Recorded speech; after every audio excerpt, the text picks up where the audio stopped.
Jai Masih. Pathian si vậy ibu baru. Oh, nangkin rek teu lapa sifat pula.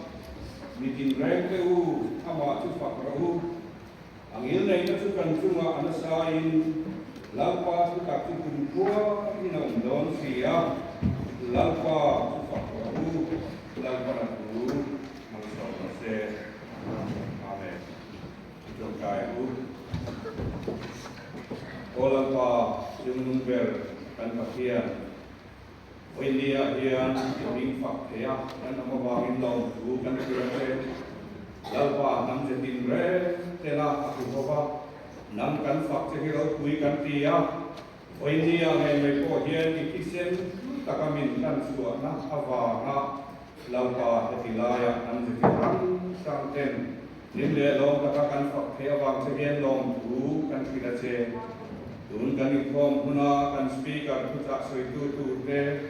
lai pon hana fakla lan tu zon te kan inform na tingre mai hiro tu ina putak kan lagi slot Krishna ningin kan lagi koltire. Amen. Wendia atian kon tak mai tentang mereka di teh pakai ni kong yang berjalan bangin lampa seperti menrose ini kong dan lampu surat tiadi di dalam selah dan into kong sekretari ukuran nake ini nanti selah jadi dalam macuan jual susun lama tengah warna ikan mericuan bukan ini selah sekretari tentu so mga tentu tu di amar burung di Prabasi kailangan ini saya call pengaruh naik ini dona lomong dia saya call saya sekarang urajan korba bunsir rekil iteniana in kolong tanahun anayana an kolong tan satu dia pasti lalu toma Chairman area nianga kami jola masuan saya pol pati zon dua dia masih di le polisi area sampai dek semua dasar kau namun ane nianga dia nanti lagi number sosial dia palina joy karo kita sama ini kan sak jawaban speaker dan semua bana di tanggung jawab China, yang menentukan sikap Malaysia, mungkin di Turin, dan dia tu pastor Reverend di Kuala Lumpur, semua akan di sekretari.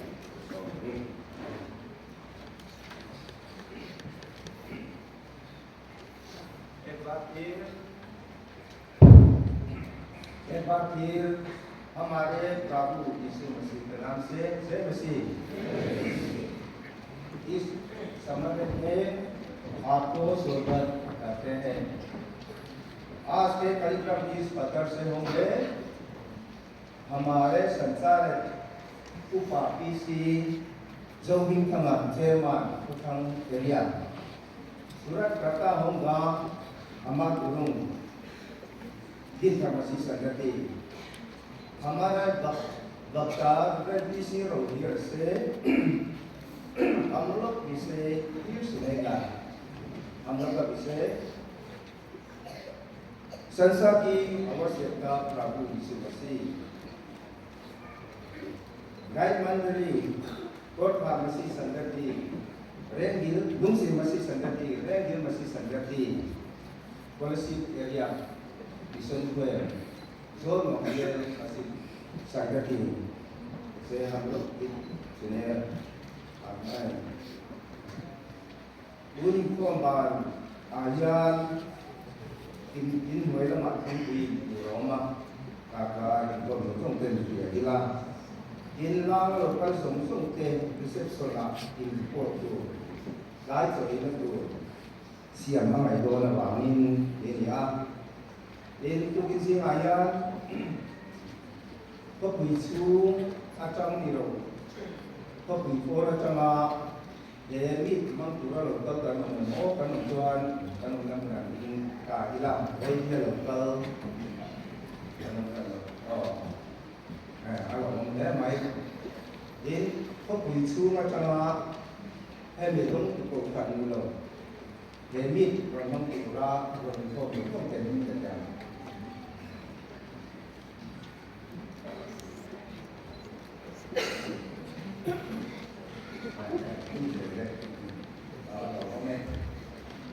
Sunday school kan ngai pun mo lo pa kan mo kan lo pa di ngai jo kan ta ma lo in ni sana makan kan lo mo de lo pa ku pa se ma lo lo ta ye ko kan ku pa asisten free line in polisi area mission ko radian direct ko kan ko ka kita cari dari sini kami sebelum itu marian bola dan tom upah kode upah jongsong te pusat setelin sakramen cina kan pastor cetu itu dengan soma minister tele pastor tele pro pastor itu yang sah rayaถ้ามิงอภิกิการนำโลบางอินโลอินกายคุยมุยละสักคนหนึ่งที่อยู่กันนี่อีกสักคนนี้ละส่วนวันนี้จะอินมีแต่เรื่องของที่ละลายกาโอเคที่ละอะไรไงวันจันทร์ครับกับเด็กสันเดียร์ที่อันรับภาษาเดียร์สักคนหนึ่งเอามาเกี่ยวกับdia tu pastor lawan tu orang te ani anga zaiko padi ma masih sanggati wes palen din kar masih sanggati wala si kaya misal ko ne lalen masih sanggati tangin ko kanwai ko ani so ni ko maraya ko tham area committee tele area committee member jongsong te in huai ko kan hola one joint meeting ne sok pura ne kan ko pui kan to ko ni e ko kan mang kan kan ti se do ne jong santa kan ni ite ala se ko ha kita kan tu ko se tuan nak pulang to ko atin do na ni Cuman area komite member te ngai koi mogila pero sih tinggal sama pani te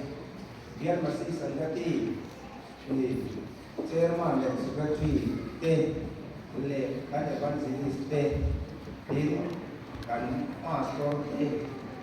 kan kuam semua orang pastor dia semua representasi pani moderator te secretary sehingga kita kali karena kalau semai lah karena lebih itu diselangin dan dalam pandangan in unik pembalasan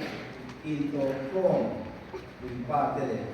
minister dan pastor komite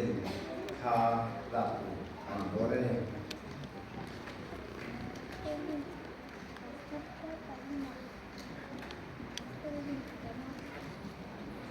Tuan Suri Long Tengah, yang mengenal Tuan Song Malayun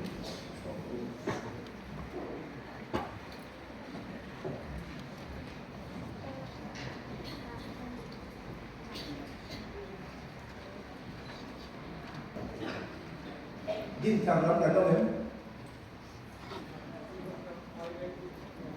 mà đi tin thằng đó nhá các cái program mà chia sẻ đó mình không đâu nha đấy Lagi mau siap sudah dapat ini ada program yang kipai ini harian kita dia jangan lupa mereka nanti sudah sampai sound thiên phật lá sai cô thế kanin ai cả đồ nama masain korpa masih sangkati niaga sunjo insir masih sangkati resi masih sangkati sai cô thật nên cái đi